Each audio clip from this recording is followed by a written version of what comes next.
Hello guys, कैसे हैं आप सभी। आप सभी का स्वागत है पॉलिटेक्निक स्टडी सेंटर में।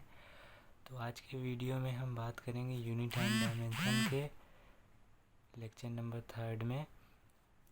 आज के वीडियो में हमारा टॉपिक रहेगा unit and classified. Unit are classified. Unit are classified.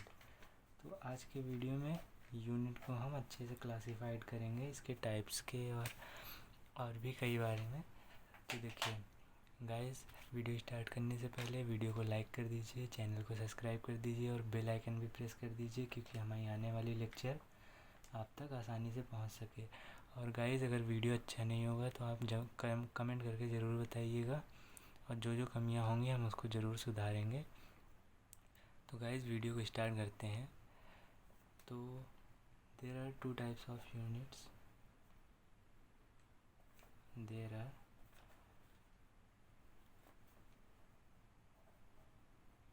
two types of unit. देखिए गाइस, आप लोग को तो पता चल ही गया होगा, यूनिट हमें सिर्फ मेज़र करने के काम आती है। जैसे कोई भी चीज़ हो उसको हम पता कैसे करते हैं कि वो क्या है, मतलब केजी में है कि ग्राम में है, कि कोई लेंथ है वो मीटर में है किलोमीटर में है। यही जानने के लिए हम यूनिट का प्रयोग करते हैं। ये दो टाइप्स की होती हैं। देखिए, हमारी फर्स्ट टाइप्स होती है फंडामेंटल यूनिट।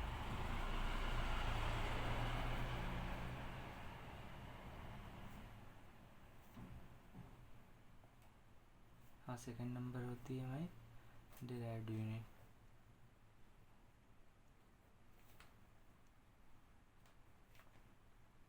जैसा कि गाइस आप लोगों ने पिछले वीडियो लेक्चर नंबर 1 में भी सुना होगा, हम फंडामेंटल क्वांटिटी और डिराइव्ड क्वांटिटी उसके बारे में बात कर रहे थे। यहाँ लेकिन फंडामेंटल यूनिट और डिराइव्ड यूनिट के बारे में बात करेंगे।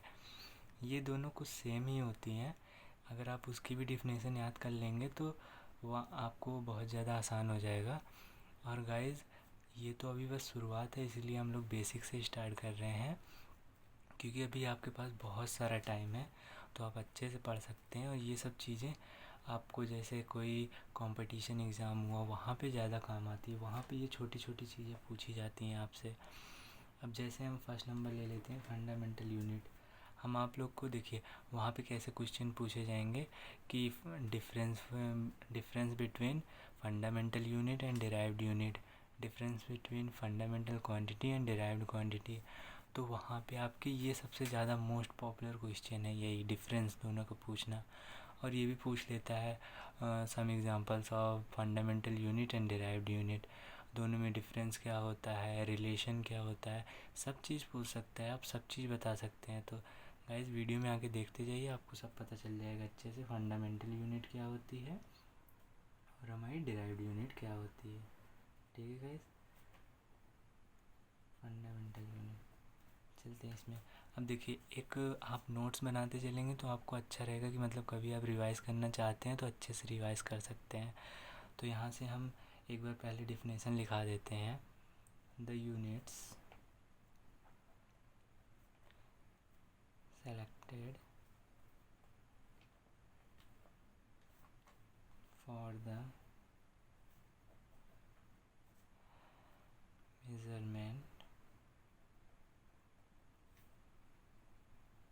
आपको पीडीएफ चाहिए होगा इसकी, तो वो भी आप बता दीजिएगा, हम आपको दे देंगे।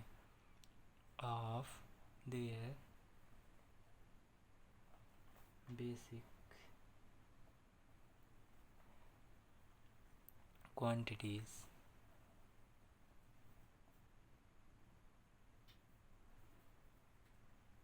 Sorry, basic units. एग्ज़ाम्पल में आप ले सकते हैं, जैसे एग्ज़ाम्पल में लिख देते हैं मास, लेंथ, और हमें क्या होगी मास, लेंथ, टाइम। ये मोस्ट पॉपुलर है, ये 3 चीज़ें। ठीक है, ये हो गया। Are known as fundamental units, are known as fundamental units. अब देखिए ये तो गाइस हो गई आपकी डिफिनेशन। हाँ, अगर आपको इसकी पीडीएफ चाहिए होगी तो आप बोल दीजिएगा, हम वहाँ पे आपको कमेंट कर दीजिएगा आप, तो हम आपको दे देंगे। ठीक है, ये तो हमारी एक डिफिनेशन हो गई। अब एक शॉर्ट लैंग्वेज में बोलना चाहें तो हम किस तरह डिफिनेशन को याद करेंगे, तो आपको शॉर्ट लैंग्वेज में बनवा सकते हैं, लिख सकते हैं। In other word,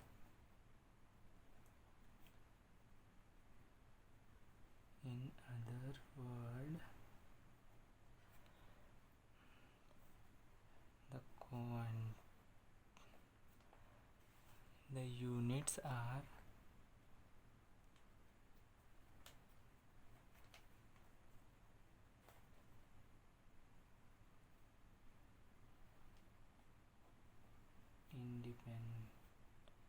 independent। ठीक है, ठीक है। In the other word, the units are independent. ये जो यूनिट होती हैं किसी पे डिपेंड नहीं होती हैं, ये सेल्फ डिपेंडेंट होती हैं, मतलब इंडिपेंडेंट होती हैं from the other unit. Okay guys, can not B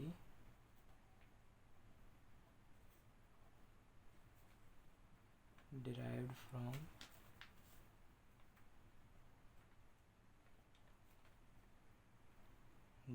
from derived by other units। आपको अच्छे से समझा देते हैं, अच्छे से समझ में आ जाएगा। देखिए, in the other words the units are independent from the other units and can not be derived by other unit. जैसे कि मतलब ये सेल्फ डिपेंडेंट होती है, किसी पे डिपेंडेंट नहीं होती है, और ये हमारी क्या कहते हैं, किसी के द्वारा ड्राइव नहीं की जाती है, सेल्फ ड्राइव होती है। अब जैसे अभी आपको हम ये हो गया हमारा, ठीक है गाइस, अच्छे से समझ में आ ही गया होगा। अब जैसे हम आपको देखिए अब डिराइव्ड यूनिट बताते हैं तो और अच्छे से समझ में आ जाएगा आपको। डिराइव्ड यूनिट दूसरा नंबर, आप ऐसे नोट्स बनाते चलेंगे तो आपको बहुत जल्दी आसानी होगी। डिराइव्ड यूनिट हो गई, ठीक। इसको क्या लिखेंगे, इसमें simple definition, the units are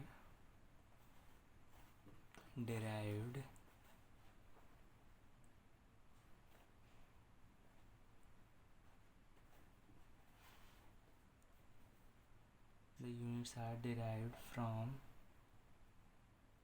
fundamental units।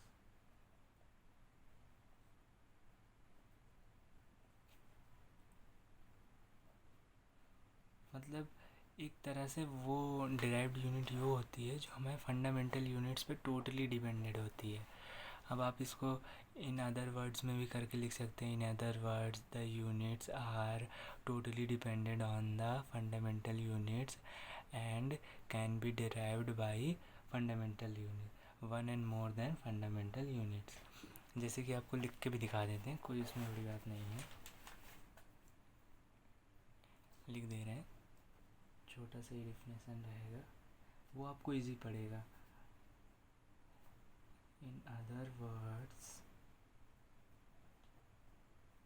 the units are totally depend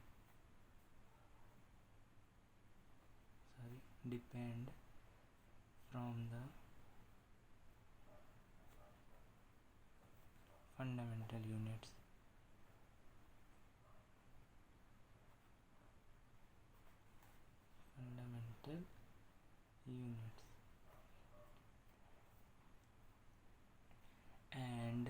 and करके लिख सकते हैं आप, and they can be derived by one or more than one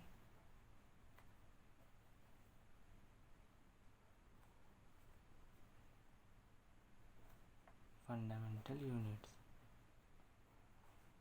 ठीक है, अच्छे से आपको डेफिनेशन समझ में आई होगी, आई होप। देखिए आपको समझ में आ गया फंडामेंटल यूनिट्स क्या होती हैं, जो हमारी किसी पे डिपेंडेंट नहीं होती, ये सेल्फ डिपेंडेंट होती है।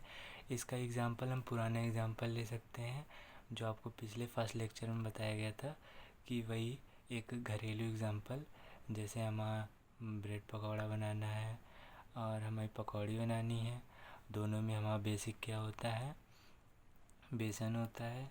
तो वही एक तरह से ये हमारी बेसिक यूनिट भी होती है, इसको कई लोग बेसिक यूनिट भी बोलते हैं। तो ये हमारी तो एक कॉपी की डेफिनेशन हो गई, मतलब बुक की डेफिनेशन हो गई, और ये हम खुद से डेफिनेशन लिख सकते हैं। और डिराइव्ड यूनिट क्या होती है, जो टोटली डिपेंड होती है हमारी फंडामेंटल यूनिट्स पे, ठीक है गाइस। और क्या कहते हैं, डिराइव्ड यूनिट जो होती है ये वन और मोर देन फंडामेंटल यूनिट से मिलके बनी होती है। आप आगे देखेंगे, अभी एग्जांपल्स आपको देते हैं, तो डिराइव्ड यूनिट के एग्जांपल्स आप देख के अच्छे से जान जाएंगे कि डिराइव्ड यूनिट टोटली डिपेंडेंट होती है फंडामेंटल यूनिट्स पे, ठीक है। तो आइए हम एग्जांपल्स लेते हैं, छोटे मोटे एग्जांपल्स, जैसे कि हम पिछले वाले में फर्स्ट लेक्चर में भी लिए थे। एरिया इज इक्वल टू क्या होता है, लेंथ इनटू ब्रेथ, ठीक है। लेंथ हमारी किस में होती है, मीटर में। ब्रेथ हमारी किस में होती है, मीटर में। ये किलोमीटर में भी हो सकती है, ये क्या कहते हैं उसमें सेंटीमीटर में भी हो सकती है, वो तो आपके ऊपर डिपेंड करता है। वो नॉर्मल हम लोग सब लोग मीटर में ही लेते हैं, ठीक है। तो इसकी यूनिट क्या होगी, मीटर स्क्वायर, ठीक है। अब जैसे दूसरा एग्जांपल ले लेते हैं हम लोग, वॉल्यूम ले लेते हैं, सुना ही होगा आप लोगों ने। Length into breadth into height होती है इसका formula, length into breadth into height, ये फॉर्मूला होता है, ठीक है। और फिर इसकी यूनिट, लेंथ की यूनिट मीटर में, ब्रेथ की मीटर में, हाइट की मीटर में, तो ये किस क्या हो गया, मीटर क्यूब। अब जैसे सेंटीमीटर में था, सेंटीमीटर क्यूब, ठीक है। वो आपके ऊपर डिपेंड करता है लेंथ किस में दी हुई है, मीटर में दी है, सेंटीमीटर में दी है, किलोमीटर में दी है, वो सब आप लिख सकते हैं, ठीक। और थर्ड नंबर पे आते हैं, एक तीसरा एग्जांपल ले लेते हैं फिज़िक्स से रिलेटेड थोड़ा सा, ये तो मैथमेटिक रिलेटेड था। जैसे है वेलोसिटी, वेलोसिटी है, तो इसका क्या होता है, डिस्प्लेसमेंट अपॉन टाइम।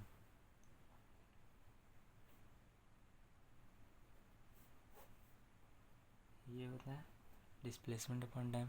डिस्प्लेसमेंट हमारी क्या होती है, एक तरह से लेंथ होती है, शॉर्टेस्ट लेंथ होती है, लेकिन लेंथ ही मान सकते हैं इसको, ठीक है। टाइम हमारा क्या होता है, टाइम तो हमारा टाइम में ही होता है। लेंथ की यूनिट क्या होती है, मीटर। ब्रेथ इसकी टाइम की क्या होती है, सेकेंड। तो इसको हम क्या लिख सकते हैं, मीटर पर सेकेंड। समझ में आ गया गाइस।